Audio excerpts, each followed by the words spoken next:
Hey, what's going on? Welcome to the gun show. Yeah, I brought out the guns tonight. I brought them out. I'm here for you, even though I'm tired.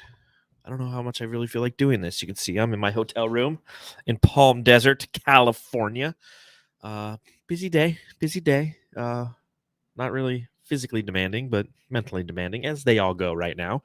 And then, of course, we had football this week. So I welcome the Peckler, rocking the beautiful Arizona Cardinals hat, just like myself. Oh, yeah. What up? How was your birthday? It was good. You got a win, right? I did get a win. Wins are big on your birthday. I know. I lost on mine. I've lost the last 2 weeks now. I'm on one more, and I got a shit streak going. And we don't want that. So, talking about fantasy football, taking a look at the league overall. When you look at the standings now, very interesting. So we have atop all the standings, we have Sacks in the City, who started off 0-1 and has won the last 6 in a row, including a win over the Hubby, beating the big Waller brand this week. And I'll pull up some scores here. Why? Because I can. 154 to 128. And one thing that's of note this week, as you know, Paul, this was the Bye-pocalypse, right? You've heard of the Bye-pocalypse. Can you explain to people what the Bye-pocalypse is? It's when there's a lot of teams on bye.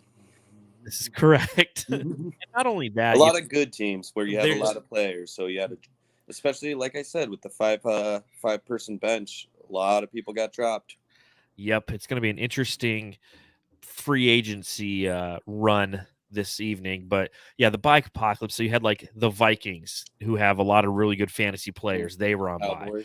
The Cowboys, the Chargers, both two teams that have a ton of peas. The Bills, the Jaguars, who have like nobody. But I mean, for the most part, there was 6 teams that were on bye, 5 of which were really quality fantasy teams. So it was a rough week for people like myself who are invested in a lot of those teams. Both my quarterbacks were out. Herbert and Allen were out. Mike Williams is out, things of that nature. So if you look kind of across the board, you didn't see a lot of big numbers. You didn't see a lot of people whooping ass. There was no 222 points this week like we've had in the past. But there were some teams that still mustered up enough points to do some ass whooping. And, Sacks in the City was one of those teams that continued the dominance. Like I said, 6 in a row now for Lisa's team. And, the 5-1 big Waller brand, it might be time to start looking at some trades there, buddy. This might not be the year for you. Obviously, keeping Darren Waller might not have been the best idea. I think he was was he the only tight end kept, or did somebody keep Kelsey? I don't know. I don't recall, but yeah, this is true. This is true. But Waller brand didn't, or I'm sorry, Darren Waller didn't even play this past week, so that really hurt Brad. So looking down the line, just win, baby. Finally got a win by 1 point. By one freaking over point. Shannon's team, because you know what? Shannon has a guy go down every week. This week it was Zach Wilson or Martin or whatever the fuck his name is. The Jets quarterback. He went down this week, so that hurts. And it came down to Alvin Kamara at the very end. Alvin Kamara had 37 points. Needed 30. Needed just a couple more receptions. But that Monday night game. Did you watch that Monday night game? I only saw a little bit because it was my birthday, so I was out to dinner and they had it on, and I was kind of watching it because I wanted to see. And honestly, like literally one of the only things I saw was Traquan Smith fighting with Jameis Winston, and I had the bet on Traquan Smith. I'm like, well, that's probably going really well right now. So I just was like, whatever. But that's hysterical because Matthew must have been like clenching himself all the way up until the end. Like, am I really going to lose again? Well, but thank God, like seriously though, but there was enough rain that fell to just slow Kamara down just a little bit, or Kamara down a little bit, enough. Just enough. The Put Me In Coach Award for the team that sat the wrong player. And I'm going to go the other way. Matthew finally sat Justin Fields and won, because had he started Justin Fields, as per usual, he would have lost. Ryan Tannehill, he started him instead, and guess what? Ryan Tannehill comes through, Matthew finally gets the win. Just win, baby. 1-6 on the year now. So congratulations. Ditka's Bastards moves to 2-5 with a victory over my team, the Lead Farmers, 117-110. Tyler Lockett has it done diddly fuck since week 2. And I needed what? I think 10 points from him is what I needed last night. And he ended up with like 3. So, I mean, that's just kind of the way it goes. I'm not overly concerned considering I am now past the buys. My entire roster had just all my, Mike Williams on a bye, Amari Cooper on a bye. All my top scorers were on a bye this week. So, and your quarterbacks, so that sucks. Yeah, both of my quarterbacks. I'm starting Tyler Heineke and Davis Mills. So, I tip my cap to you, Ditka's Bastards. When I first looked at the schedule, when I first did the draft, as I was drafting, because I already kept Josh Allen and I picked up Herbert. I'm like, oh, fuck, week 7, whoever I'm playing is going to be lucky. I looked at the schedule. I'm like, oh, of course it's going to be Pazik. Give him just a little ammo to put in that gun to talk a little bit of shit. But I already got my shit talking out to him via text last night, telling him to enjoy Allen Robinson because that's who he drafted, and Allen Robinson sucks fucking asshole. So you enjoy that, Dickus bastard. You have that victory. But you know what? I'll enjoy the playoffs. So I tried to trade for Allen Robinson pretty hardcore. Like I was trying to trade Kittle for Allen Robinson. You remember? And I was like, I'll just go. I mean, whatever about that trade, but I was going after him a lot. But I'm glad I didn't. I'm glad he never accepted. So that's one of those Bears things, like, sometimes it's those unanswered prayers, Like, it's when they say no to a trade that you're like, oh, that really worked out. You're like, sweet. All right, next up we have Beat by a Girly was Beat Up a Girly. Well, Ron, just he's loving them names. He's loving them names. He's got the BBWs and the Beat Up a Girly. I mean, that's funny. He's gonna get canceled someday. But he wins also by 1 point. Yeah, so I mentioned at the top of the show, Sax in the City is 6-1. TB12 and the Legend of 8 Rings, he's 6-1. Beat by a Girl, he's 5-1-1, and then I'm 5-2. So I mean, the top of this league is getting really interesting. And Beat by a Girl, surprisingly did lose this game. I thought she was going to win that game. I thought she did too. It was that DK Metcalf play, the one DK Metcalf play. Did it? That's what did it, pretty much. I mean, because you need essentially coming in to the game, the Monday night game, you had Beat by a Girly is up by how many points? DK Metcalf by 18 points, and DK Metcalf scores 19 points. And you look at his stats on the game, he has the 96 yards, 1 touchdown, and the majority of it came on an 84-yard touchdown. That's insane. That's the one play. And trust me, I was sitting here in the hotel room. I think I was ironing my pants or something for the next day. And I looked up and I see a guy just like kind of stumble and take off running. I'm like, beat Tyler Lockett. I'm like, that's fucking DK Metcalf. You could tell by the way he was running, it was DK Metcalf. But no, once he came out of crouch, I was like, oh, that's a gargantuan human being. I was like, unless there's a flag coming out, touchdown. Like, I saw that and was like, well, that definitely won a lot of people money right there. Big time. So and it won it for Ron. So Ron and his team is now crazy. 4-3. He's on a nice little Ron run, if you will, as well. I think that. Let me see here, just real quick as I look it up. So he's just won 1 in a row. So he does not get this award. This award goes to Lisa. The Headed to the Quad award for the team that is because Lisa's won 6 in a row. So. Jeez. Yeah, she's kicking some ass. And then we have Peckler. Peckler playing True Blue, who gets the Little Bitch award for the team that played like a little bitch and scored the least amount of points. 83 points. Still not a season low. Can you tell me why he scored 83 points, and that's all? Well, I mean, you got to start people that are not inactive. You want them to be, I believe, active. I believe. This who was it again? It was Parker, I think he started on Miami. Devontae Parker, yeah. Yeah, and he was inactive. Was there anyone else? Honestly, I was just like, I didn't see how he could come back and win. Well, I think the challenge that True Blue has, who's now lost 2 in a row, he's now 3-4. He was 3-2. is he has Jameis Winston and Sam Darnold as his quarterbacks. And one of the reasons he's lost is, last week Jameis Winston was on a bye, and now you have Sam Darnold who gets you 3 points. That hurts. So Devontae Parker only scoring 0 is actually, he's got the Sam Darnold to Robbie Anderson connection. The vaunted killer Sam Darnold to Robbie Anderson. They coupled for a total of 7 points this week. And then, of course, with buys occurring, Saquon Barkley's hurt. Ezekiel Elliott was out, so he had to start your boy Williams from the Detroit Lions and Michael Carter from the Jets. So, again, this is a low score for Andy's team, but I also look at it as like this is a bye-pocalypse. This is a byproduct of the bye-pocalypse because he does have some better players who were on a bye this week. Yeah. But you know what? When you go through a bye-pocalypse week, and that's why it's frustrating for me to lose, because it's like if I get through the bye-pocalypse week for myself, knowing that all my guys are on a bye and I can win that week, good luck. So this is big for your team. You go ahead and you get that dub. Yep, I'm happy. Last but not least, huge game. This is the game of the week. This one featured the Big Dick Award for the team that scores the most points in a week.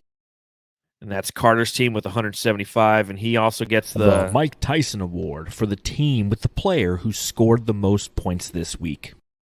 So, Paul, who scored the most points this week? Oh, man, I don't know. I assume probably just Derrick Henry is what I'll go with. No, Derrick Henry plays for Thwomp. Yeah, I don't know. 168. Jamarvelous Chase. Yeah. Jamar Chase. I think he had 44, and then you couple that. It's just. And he has Burrow too, doesn't he? Yeah. So he's got that. That alone combined. So 37, 44. That's 81 points between the two. Jeez. Just goes absolute 8-ship. Moves to 6-1. Well deserved for Carter. I wonder what he picked Chase at, like what draft pick, because that's probably the best freaking pick of the. Oh yeah, it's probably a 5th round pick is my guess, 5th or 6th. He's so. But I'm on a text thread with both Thwomp and Dick as Bastards, and we were texting late into the night last night as I was sitting watching Almost Famous. I was watching Almost Famous last night, one of my all-time favorite movies.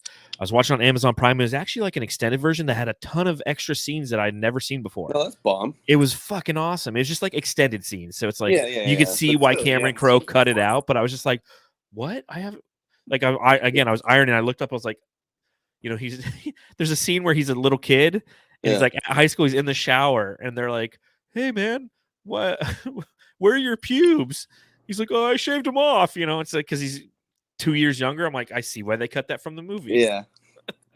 Fair. But looking at this one, 3 and 4, Thwomp. I just got to talk about this real quick because this is actually pretty unbelievable how everything is kind of playing out for Thwomp. Because Thwomp right now, if you look at points for, he has 1,231. The next team is beat by a girly, and she's 102 points less than Thwomp. That's insane. It's insane. It's just how unlucky. I'm 3 and 4, and my team isn't as good as his. We're same friggin'. Well, so your team has the most points scored against it at 1,060. And then Big Waller Brand is 1,058. So, I joke about Brad's record of 1-5-1, but it's understandable when his team's having a hard time scoring points. And then you sprinkle on top that you're just having teams come out and paste you. Yeah. But you look at Thwomp, he has 1,042. And I think this is like the 4th time we were texting about last night. I think he said it was like the 3rd or 4th time in consecutive weeks where he's lost because he's played the top team.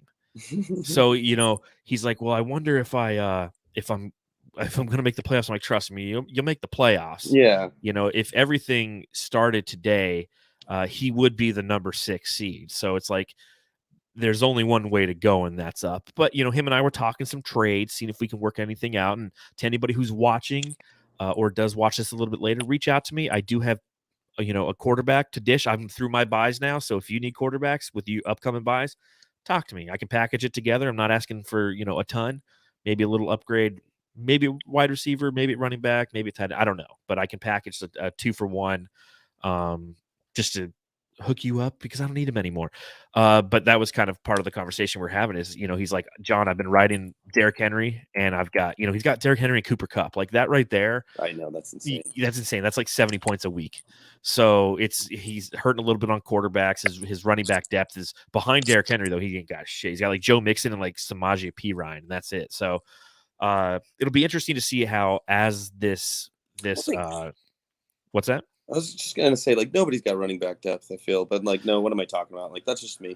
Like, yeah, no, there's some other teams out there that like Carter's team. Carter's team has great running back depth because, again, he's the team that does have Christian McCaffrey, who unfortunately hasn't been playing, but he picked up Cordell Patterson. He's got Dalvin Cook. Yeah. So I like Gainwell. Damian Williams, he's got some good teams. Gainwell, doesn't he? Who? Gainwell. That's just one of those waiver pickups that might be worth a damn. Yeah. Sanders is hurt. No, for real. So, but I do give this award affectionately to the bullshit award for the team who had to deal with a little bit of bullshit.